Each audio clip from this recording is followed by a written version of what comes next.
Hi. What's up, everybody? Hope everybody's well. We are going to discuss the Cory Booker-Kash Patel clash at the Senate hearing.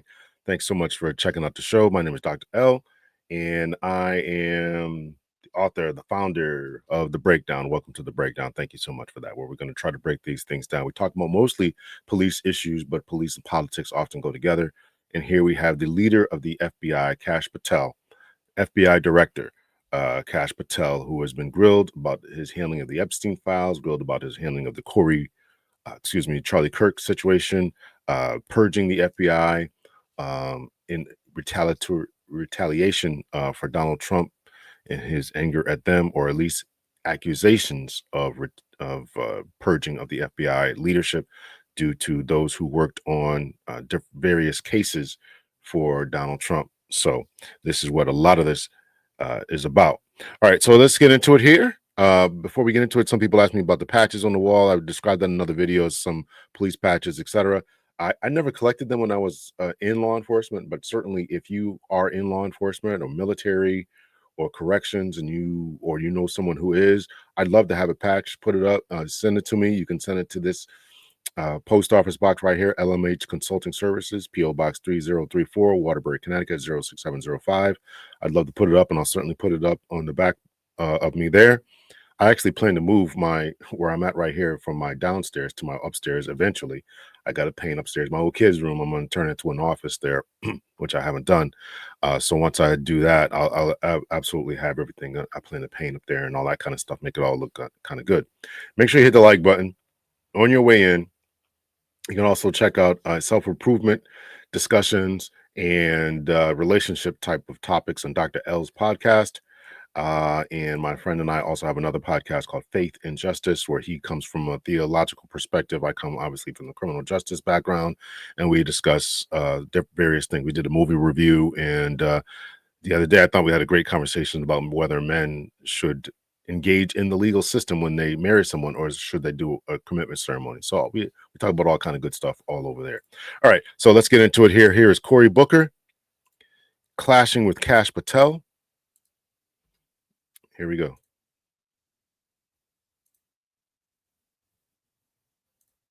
Last time, I asked you whether you had any knowledge or discussions about removing FBI officials and installing political personnel before you were confirmed to that position.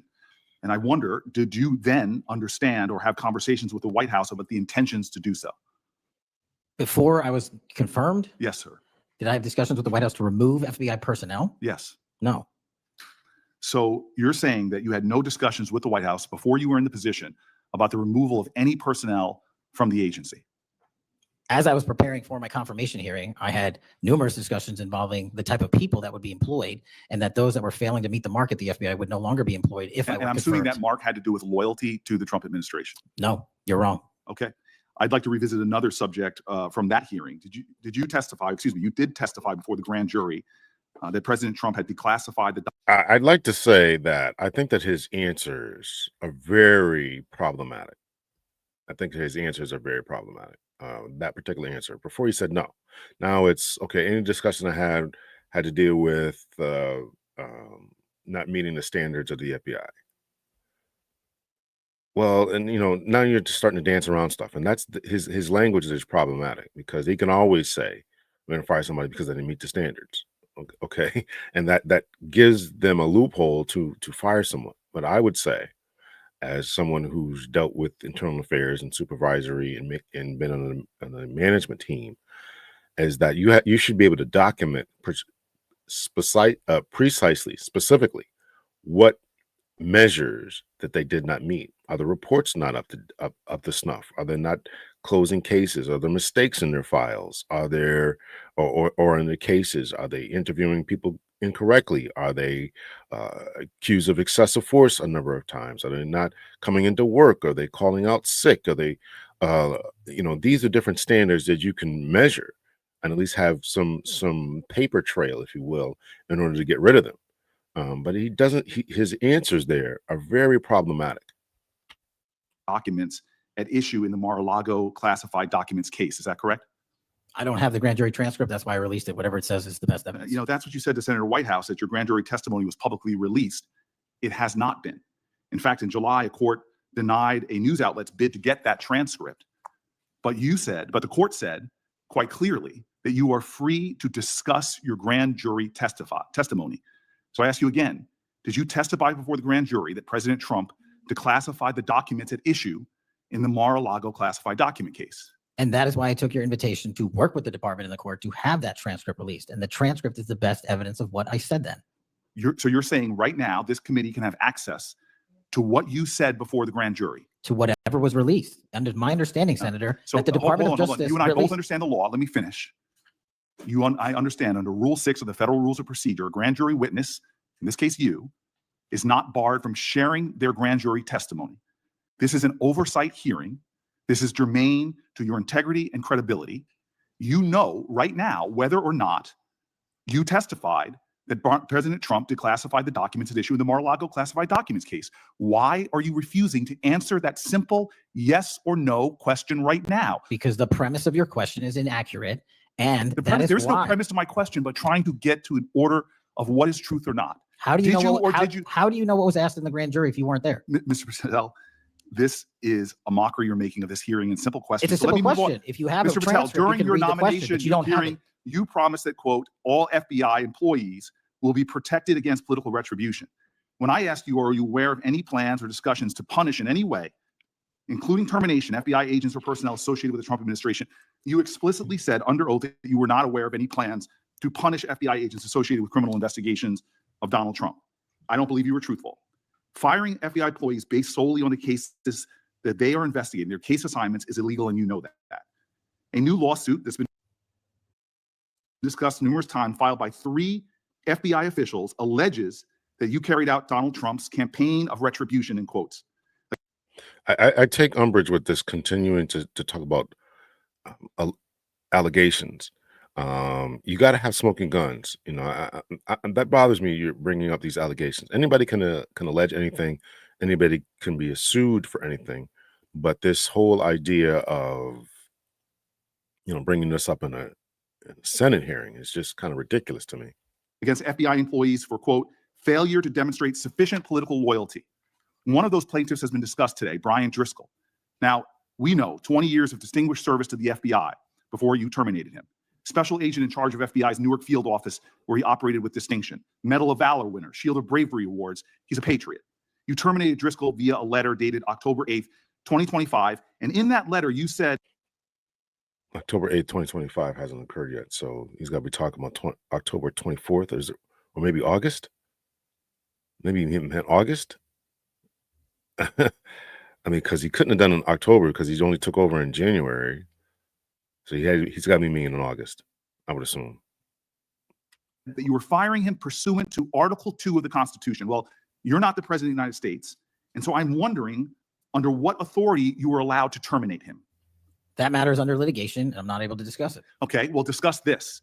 Did you have discussions with Stephen Not a good answer. Miller about firing this particular person or about his continuance in the FBI? Not that I recall. How often do you speak to Stephen Miller? Not that you recall. That's not a no. Frequently on our Homeland Security task forces. You frequently talk with Stephen Miller about subjects other than Homeland Security task force issues, correct? I frequently talk to Mr. Miller What is he writing down? about Homeland Security task forces. Has Stephen Miller ever given you his opinions on how to run your agency? Mr. Miller's interagency operations are invaluable to the FBI. That's what we talk about. So you frequently discuss your job and your responsibilities with Stephen Miller and Pam Bondi, I imagine, as well. Absolutely. She's the Attorney General. Understood. Okay. Donald Trump promised to make us all safer. You have pushed out senior FBI agents with decades of knowledge and experience. In fact, this is the first time in FBI history that neither the director nor the deputy director have any experience with the FBI. You've shifted the agency's priorities primarily to pursuing Donald Trump's immigration enforcement agenda. According to ICE data, the Cato Institute, which is a conservative think tank, found that 20% of all agents have been diverted from their work to assist ICE immigration enforcement. 20%. Part of this operation is the work of mass law enforcement who jump out of cars, snatch people off streets at churches, schools, and their jobs and hospitals. Have there been any FBI agents who investigate crimes against children that have been assigned to immigration enforcement, yes or no? The premise of what you say is entirely Have there been false. any FBI agents to investigate foreign domestic terrorism? You don't get to say the America is not safer under this I am leadership. not saying America that. is You're safer because of the work of the presumption- FBI. You're making a presumption of premise. 4,700 children. Sir, We have you have- 6,000 weapons and You are not 23,000 violent denying felons have that been FBI arrested. agents who investigate human trafficking have been reassigned to immigration enforcement. You are not denying that FBI agents who are on the task force that fight against Russian oligarchs have not been reassigned. Public Correction Squad reassigned. People who defend us, again, defend children reassigned. You're not denying that. I've seen you FBI time and agents time don't again get reassigned. attack my colleagues' premises of questions as a way to not answer the question. So let me end with this. I believe you have made our country weaker and less safe. I believe that we are more vulnerable to a major event, and I pray to God it doesn't happen. You've gutted the Bureau of Institutional Knowledge and Expertise. You fired or pushed out seasoned FBI officials, many with more than 20 years of experience, and were working on cases that were critical. You've been purging thousands of serious law enforcement officials who spent their careers keeping us safe, only to lower hiring standards in order to find anyone to replace them. And shockingly, you admitted in this hearing to Senator Coons that it would take 14 years to fill the vacancies at your agency. Many are the result of your purge. 20% of FBI agents are doing low-level immigration enforcement instead of their mission-critical work. You've disbanded entire task forces that stop election interference, foreign influence, public corruption. And who benefits from this? Well, corrupt people benefit from it. Criminals Homegrown domestic terrorists benefit from it. Vladimir Putin benefits from it. And it really makes me wonder who you're looking out for. It makes me think we can't trust you as a nation. You swear to release the Epstein files, but now you're withholding the Epstein files. You claim that you have a suspect in a serious assassination. Whoops, then you don't have a suspect. You know nothing about plans to remove FBI agents, yet you're directly involved in those plans. In the words of an ex-FBI official, you are overseeing, and I quote, generational destruction of the nation's premier law enforcement agency. Mr. Patel, in just 8 months, you have assaulted the institutional integrity of the FBI. But I know FBI field agents. I've worked with them in Newark. No matter how truly bad you are, you can't undermine the legacy of agents who fight every day to keep us safe, but you can tarnish the integrity of the agency and undermine the agency's capacity. I believe you're failing as a leader, and that your failure does have serious implications. Are these questions or just a soliloquy and just you got to sit there and just listen to this barrage of insults? For the safety and security of Americans and our families. We're more vulnerable to domestic and foreign attack because of your failures of leadership. I don't think you're fit to hand the Bureau, but here's the thing, Mr. Patel. I think you're not going to be around long. I think this might be your last oversight hearing. Because as much as you supplicate yourself to the will of Donald Trump and not the Constitution of the United States of America, Donald Trump has shown us in his first term and in this term, he is not loyal to people like you. He will cut you loose. This may be the last time I have a hearing with you because I don't think you're long for your job. But I'm going to tell you this. I pray for you. I pray for you that you can step up and defend your oath, defend the Constitution, and do a much better job of defending this country. Thank you, Mr. Chairman.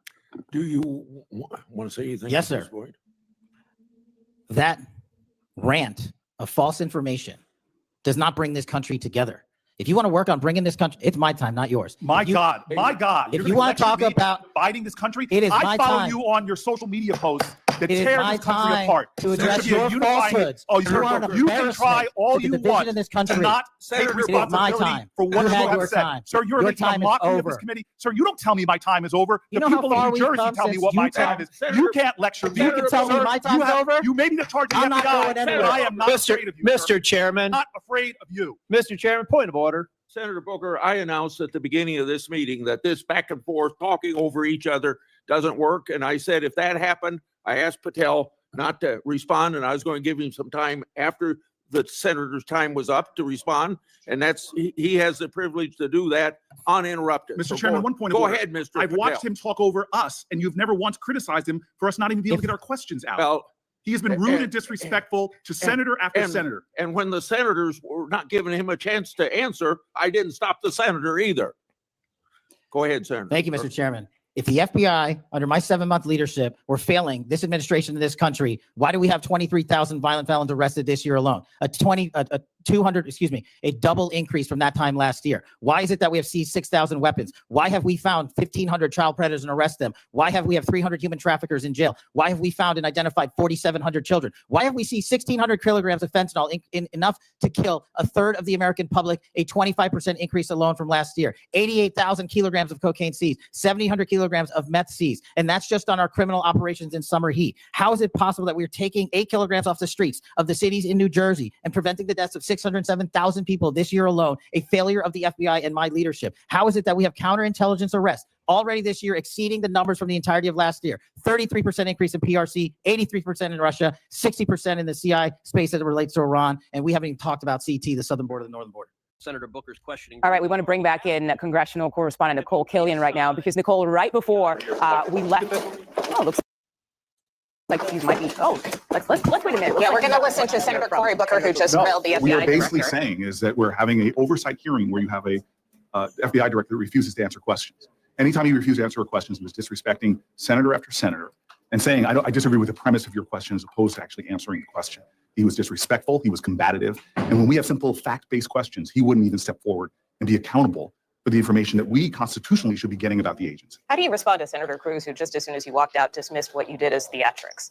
Senator Cruz should look at himself before casting aspersions on others.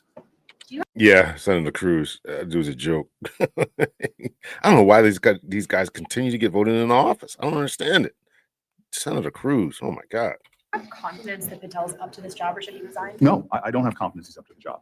Kash Patel's made us less safe, and you've seen this. Where there's the most recent assassination, when he did something that's unheard of, releasing incorrect information to the public and then quickly trying to retract it. We've seen him purge the FBI of so many officers that he himself admitted in that hearing it would take 14 years to hire the officers that we need. He has literally defunded or, frankly, taken away officers that should be protecting us.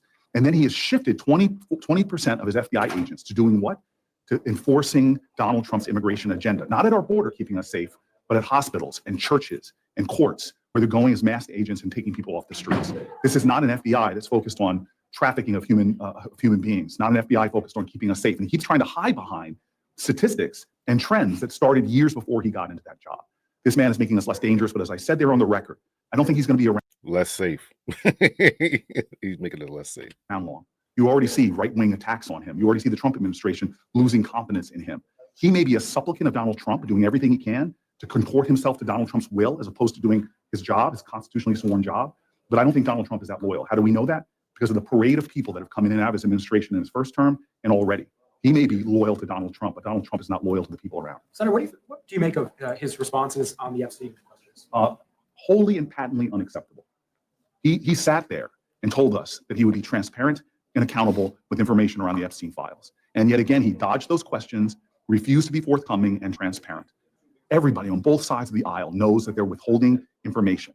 And he confirmed that by failing to answer direct questions about the Epstein files. Things got very heated between the two of you in there. Did you expect something like that? No, I expected him to answer my questions. But when someone is not answering your questions, gets hostile towards you, simple yes or no questions, he attacks the premise of the question that he assumes is the premise, as opposed to working together to simply get information that I have a sworn constitutional oath to provide the oversight to his agency. This is what we see. We see hostility, we see obstruction, we see a lack of transparency about what's really happening in the FBI, and that's unacceptable. When you say you don't think he's going to be in his job much longer, you think he's going to be out before the end of the year? I don't know exactly when it's going to happen, but everybody knows what Donald Trump does to people. How many people in positions have we seen come and go, from cabinet level people to people like Kash Patel? Donald Trump takes personnel advice from right-wing extremists about who he should hire, who he should keep, and who he should fire. So I have no confidence that he's going to be in that position very long. We'll see. Maybe I'm wrong. Maybe this will be the one guy, because of how much he supplicates himself to the will of Donald Trump, that can hold on to his job, but I'm not confident in that. Do you think the Tyler Robinson manhunt made him specifically lose credibility? I think he lost his credibility before he even took the job. We know this is one of the few people we have seen in leadership positions, him and the deputy director, have no experience, none, zero, in the FBI whatsoever. We have never in the history of our country seen a director or a deputy director who both had no experience with the FBI, with the agency whatsoever. He is not qualified for that position. He's an attorney.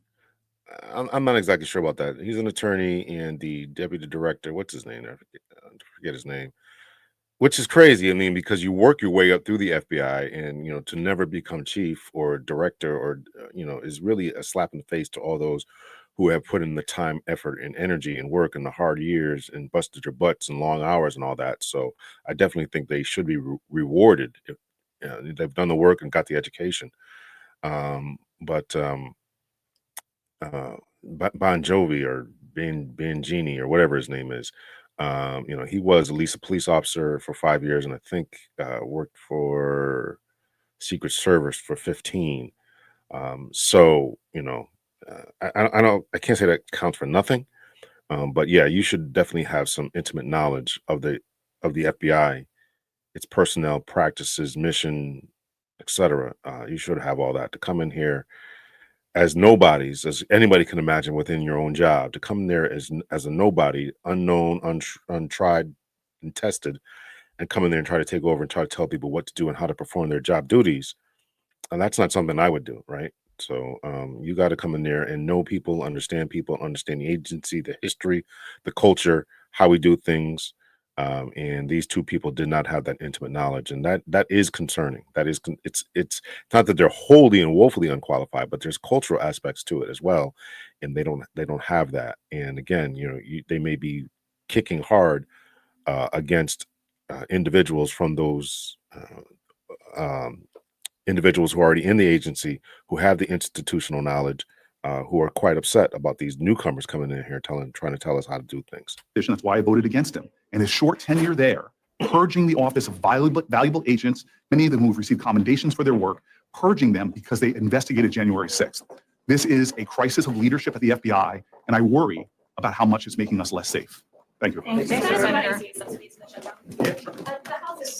think we're still up. So, if you were just listening live there, you were listening to Senator Cory Booker of New Jersey, who had a very combative exchange with the FBI director. And as you heard him there say multiple times, he does not think that Kash Patel will be in his job much longer. When I asked him if he thinks he'll be out of that job by the end of the year, he said he doesn't know, but he believes that Kash Patel wasn't answering his questions, has just simply followed the president's orders on things, and just simply isn't qualified for the job. So that is the source of his frustration. Shortly after Senator Booker questioned Kash Patel, you heard from Texas Senator Ted Cruz, who said, instead of going to the Kennedy Center to see a performance, you can come here to the Senate Judiciary Committee instead. I also asked Senator Booker about those comments, but he said that, the senator should look at his own remarks as well. So obviously this was one of the... Yeah, can't take him. So let's play Senator Whitehouse. I didn't watch this one yet.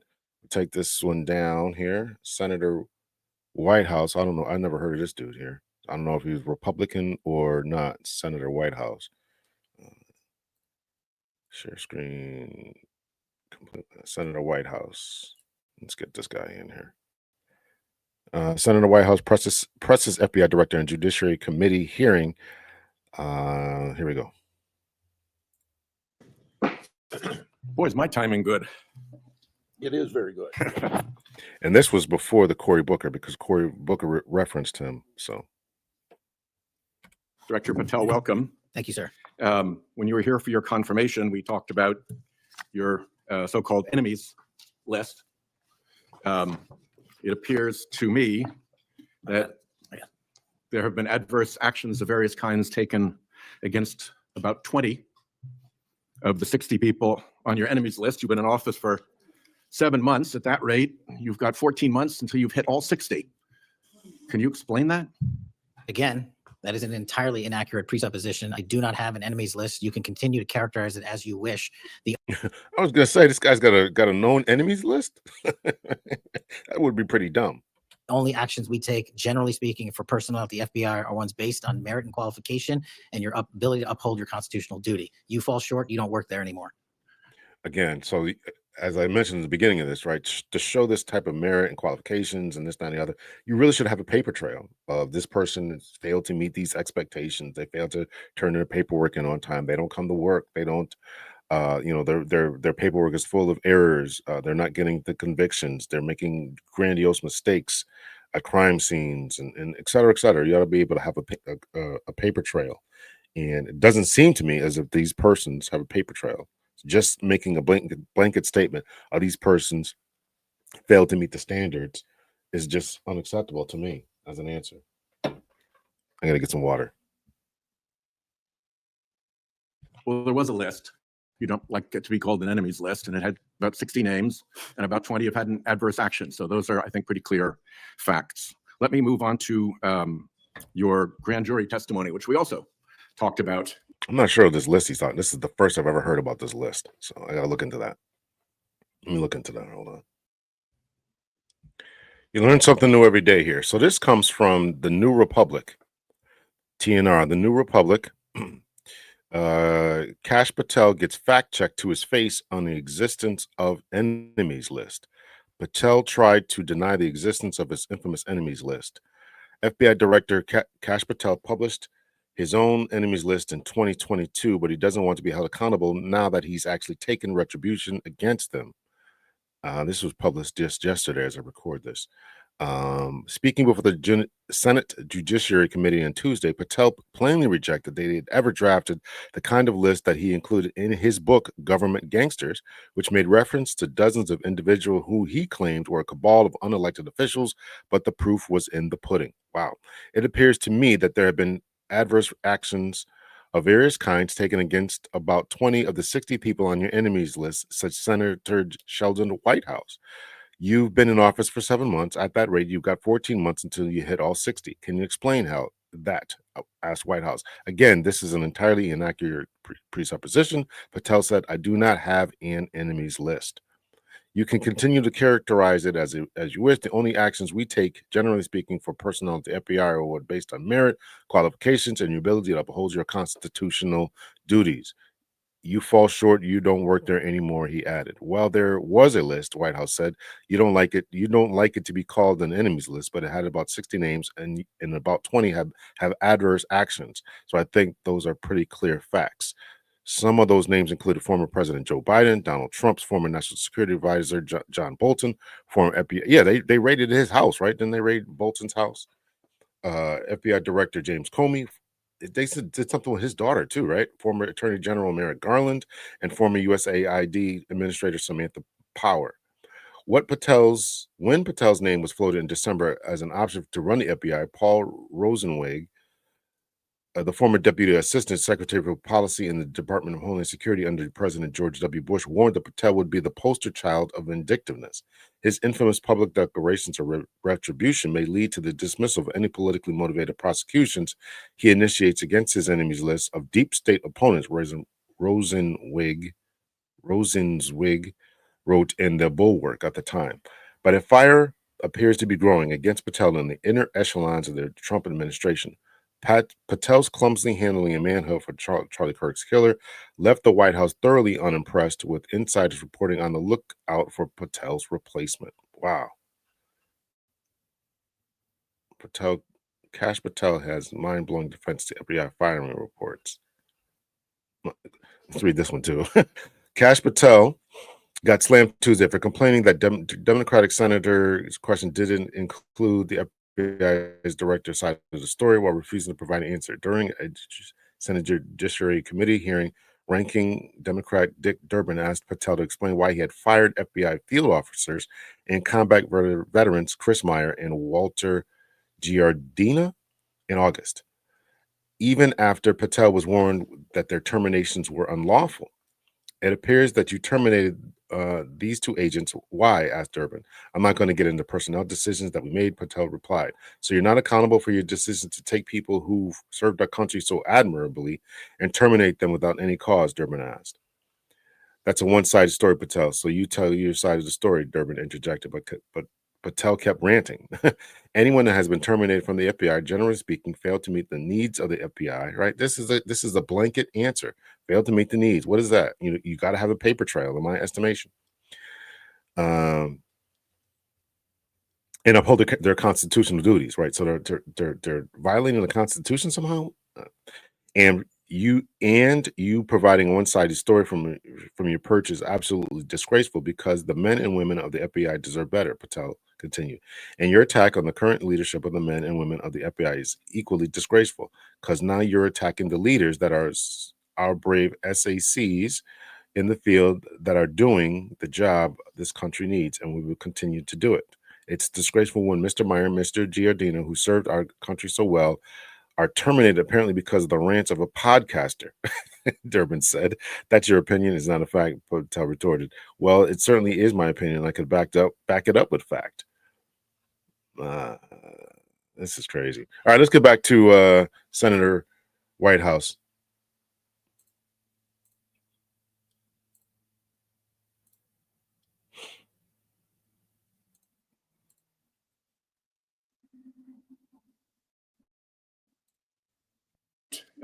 when you were here, I think you indicated that you understood that a witness in the grand jury is free to discuss afterwards whatever they told the grand jury.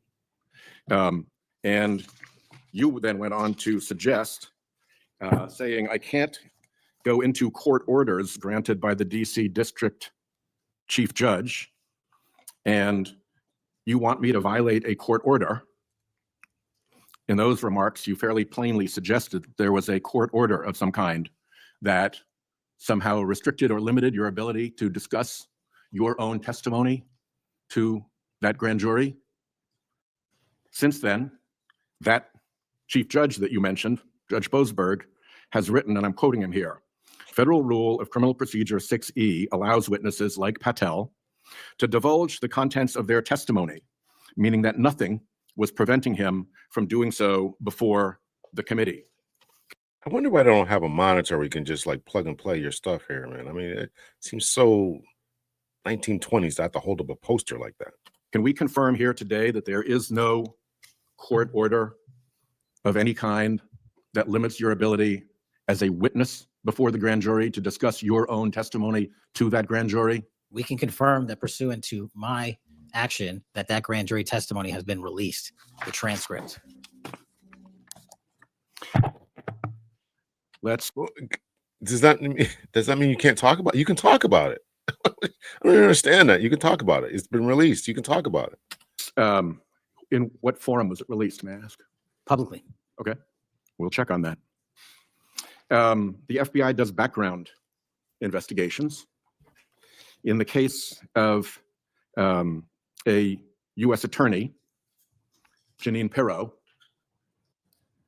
it has come to light that in a civil proceeding, that Fox News executives, prior to her confirmation, called her, I'm quoting here, a reckless maniac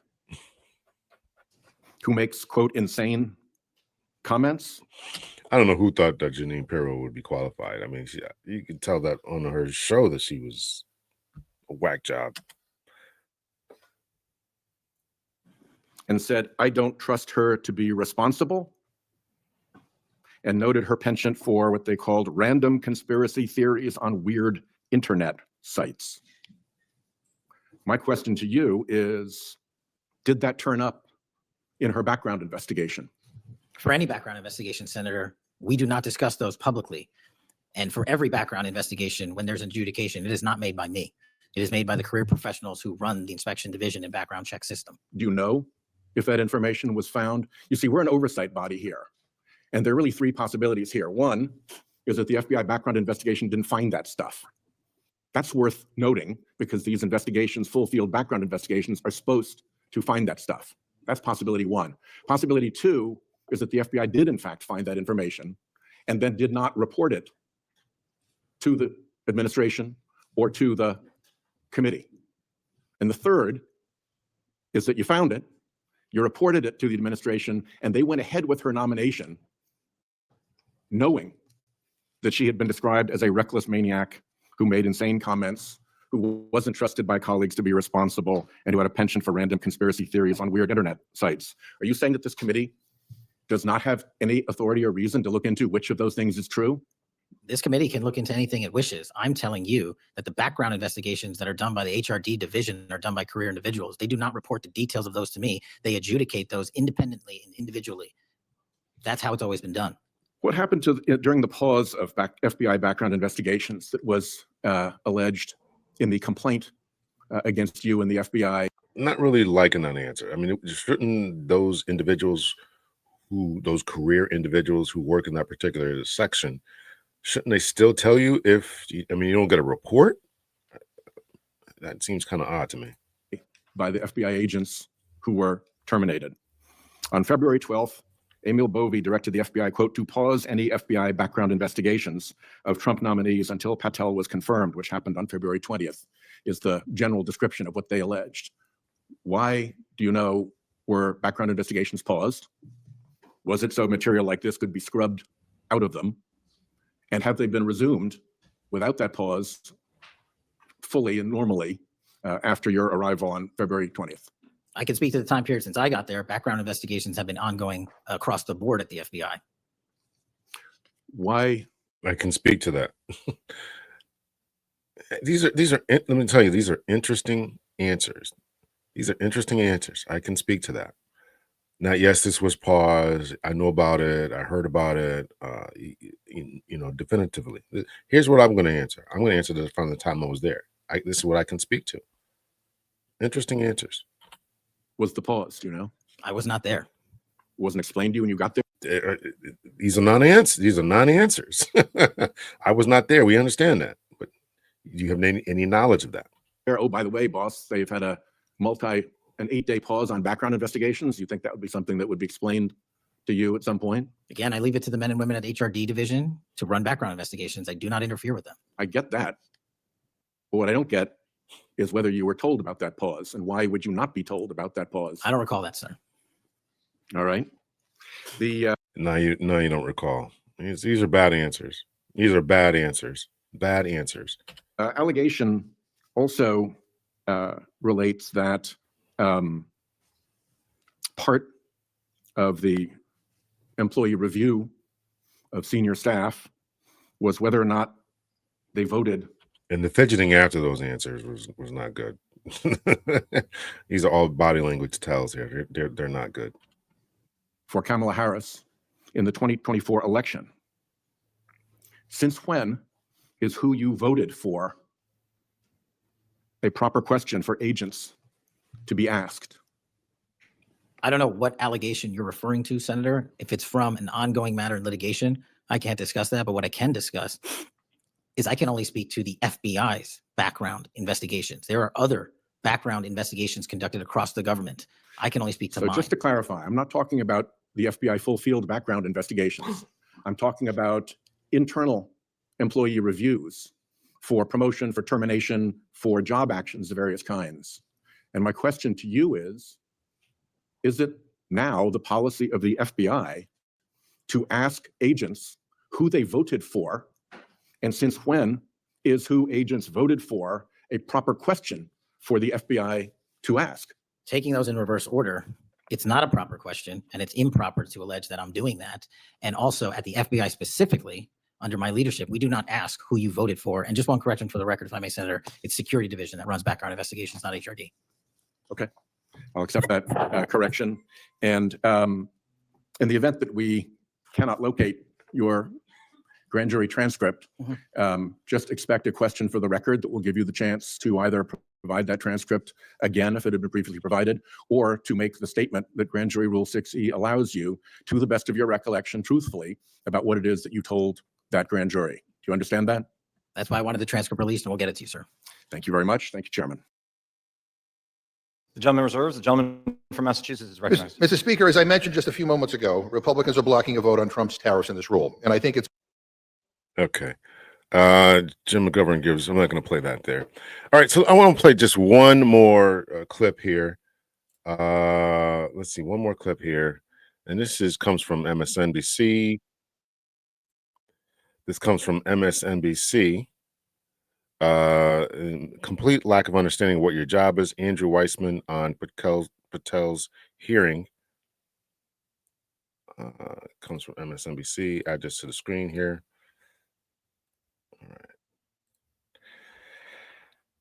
All right. This is MSNBC, who is obviously going to be no friend of Kash Patel. Here we go. Alex, let me show you this Dan Bongino clip, which speaks for itself. Off the record, said, wow, these guys are in a lot of trouble. On the record, everyone from the president to Todd to Pam to everyone else says the exact opposite. So your story, not you, but the story's what? Knives are, where are the knives? Who's holding the knives? The knives are out.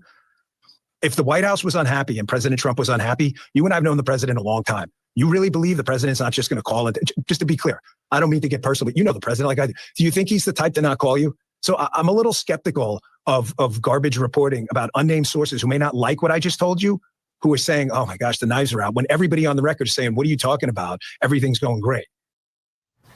Everything's going great. Let me just say, I do remember a copious amount of reporting that Donald Trump wanted John Kelly to fire Ivanka and Jared. Like, Donald Trump doesn't actually like firing anybody. That was the TV show. Ironically, he's conflict averse when it comes to people like 5 feet in front of him. You know how the right wing loves talking about people getting triggered and libs are snowflakes. It's like the most triggered people are the people in Donald Trump's administration. And you saw it even with Kash Patel at the Senate hearing today.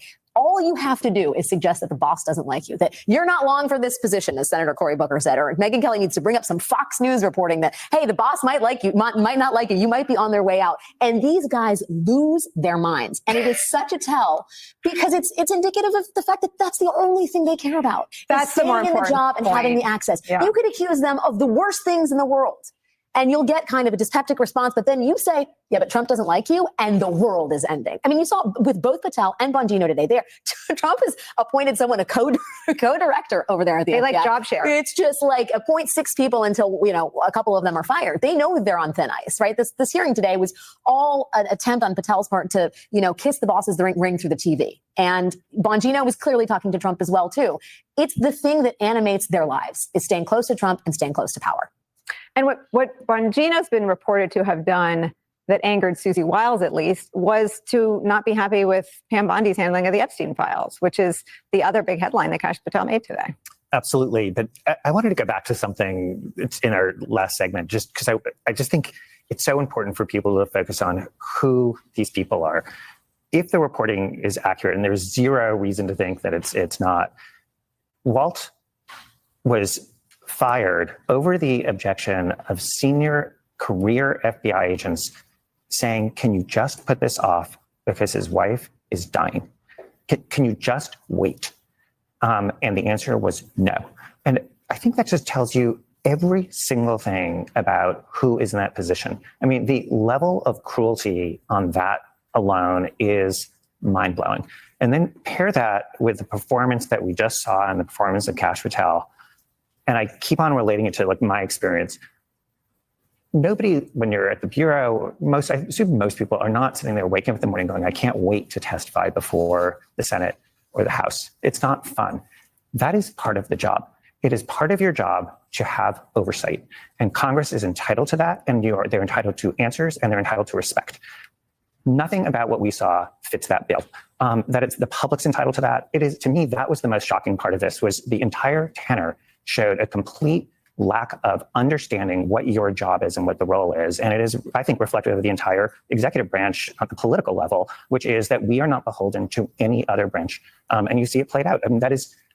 No one likes it, but that's how you are supposed to behave, and is what the public and elected officials are entitled to. And to me, you compare those two, not understanding your oath of office. And I think he's talking mostly about these interrupting and telling people they're buffoons and disgraces and this, that, and the other. That was definitely unprofessional. If you haven't watched my other videos about this, make sure you do so. Complete cruelty in how you treat people. I think there's a third piece, and I want to ask you about this. It's there's sort of a thing in pop psychology that a dysfunctional family will orient itself around the most toxic person. I mean, the thing about the Republican-led Congress is that it's oriented itself around the craziest actor, who's Trump. I mean, it takes two to have that relationship. All right, so that's that. All right, so let me know your thoughts and your opinions. Hit the like button. Do you think that he did a good job or not? And is this just one big witch hunt? They're just capitalizing on the unfortunate passing of Charlie Kirk, et cetera, et cetera. Okay, so that's it. Let me know your thoughts and your opinions. If there's anything else you want me to talk about, make sure you send me an email. Let's see, where's my email here? I got so many different things here. Where's my email here? I want that one. Send it to CPT. Where is it? What the heck? Oh, here it is. Also, if you want to send me your patches, LMH Consulting Services, P.O. Box 3034, Waterbury, Connecticut, 06705. Check me out, my other podcasts. And that's it. Take care of yourselves. Much love and peace.